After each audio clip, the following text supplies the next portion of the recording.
Good morning. We'd like to welcome you to another edition of the Sunday School Review. This week's lesson is entitled Triumphal Entry of the King.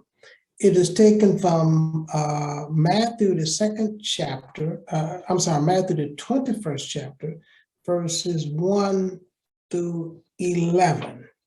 Now, this particular account of Jesus' entry into Jerusalem is recorded in all of the four Gospels, that is Matthew, Mark, Luke, and also John.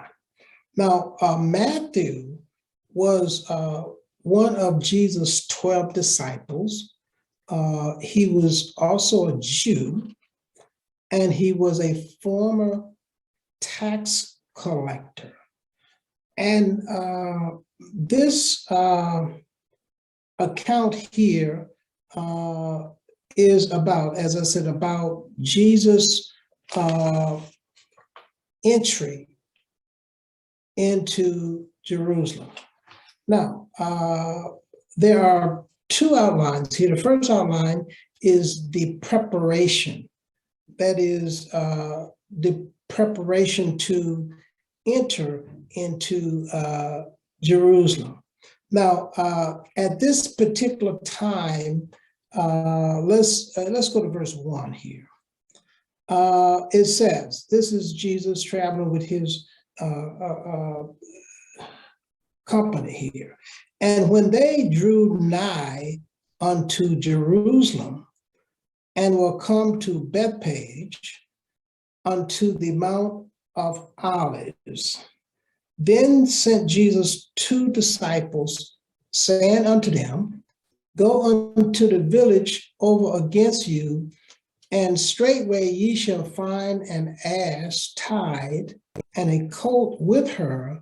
Loose them and bring them unto me. Let's go ahead and read verse 3. And if any man say aught unto you, ye shall say, The Lord has need of them, and straightway he will send them. Now, let's go back to verse 1 here. As I said, as Jesus was approaching Jerusalem, they came to Bethpage, and Jesus, in verse 2 here, Jesus sent two of his disciples. The disciples that he sent, obviously they was trusted individuals, but they was not named, two of his disciples. And he told them, he gave them instructions here. He said, go into the village against you, and you're going to find a donkey, and it's going to be tied, and there's going to have a colt with her. Loose them, that is, untie them and bring them unto me. Now, this particular lesson here is what we refer to as Palm Sunday.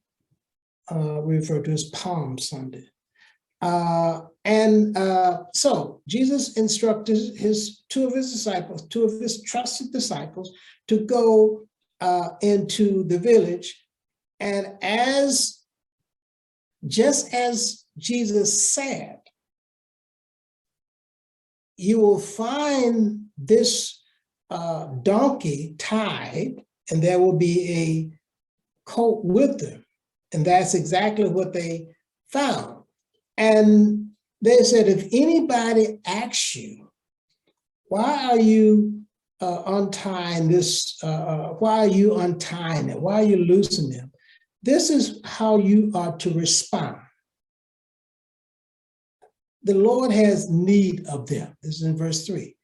If anybody asks you, to say the Lord has need of them, and straightway. They did not have to search. They did not have to do an extensive search to find this donkey and colt. Okay. And secondly, it was to be done expediently, okay? And this is how you to respond. Now, whether or not the owner of this donkey and colt, whether there had been a prearranged or whether the Lord dealt with them in the spirit, that there was no issues. There was no issue. It was done expeditiously, okay? So that was Jesus' instructions to them. And if there's any issue, this is how you respond. And now let's go to verse 4. And this is dealing with the fulfillment. It says, and this was done that it might be fulfilled, which was spoken by the prophet saying. Now the prophet Zechariah, in the 9th chapter of Zechariah, verse 9, he prophesied that the Messiah would be coming into Jerusalem riding on this donkey. That's how you know that this is the Messiah. So this is how you identify for the Jews. This is how you're going to identify who the Messiah is. So this, what is happening here is to fulfill prophecy. Okay. Now, let's talk about the fact that he came, that is, Jesus came in riding on a donkey and not a horse. Now, a horse, kings, now Jesus is king, okay? Kings come ride on a horse in battle. But if you ride on a donkey symbolizes peace, okay? So Jesus is the true king, or was the true king of Israel, but he came in peace. That is, he came riding on a donkey, which symbolizes peace, whereas a horse, kings riding on a horse symbolizing battle. He didn't come in warfare, he came in peace. And as Zechariah 9:9 prophesied, the Messiah would be coming into Jerusalem riding on a donkey.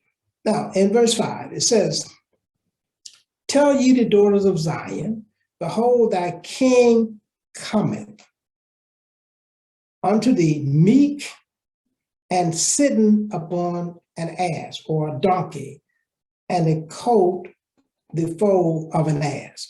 So as I said, he came in humility. Okay, he came in peace, riding on a donkey. And also, you know, Jesus was clearly in control of his entry into Jerusalem. Jesus came in peace, he came lowly and in a humble manner. Now that was the preparation. He, as I said, sent 2 of his trusted disciples into the village to retrieve this donkey. And as I said, whether it was by the Spirit or whether they had been prearranged, there was no issues, and it was straightway. It was immediately that this was done. They didn't have to search high and low to find this donkey. Okay, the second outline is the procession. The procession. And it starts at verse 6. And the disciples went and did as Jesus commanded, and brought the ass and the colt and put them on and put on them their clothes, and they set him up on them. So in those days, obviously, they didn't have saddles. So basically, what this is saying is that they spread their clothing on the donkey so Jesus could ride. I mean, so the ride would be more comfortable, okay? And that's what happened there. So we see that the disciples obeyed Jesus, and they brought the donkey to him, and they set him upon the donkey. Now, when we start at verse 8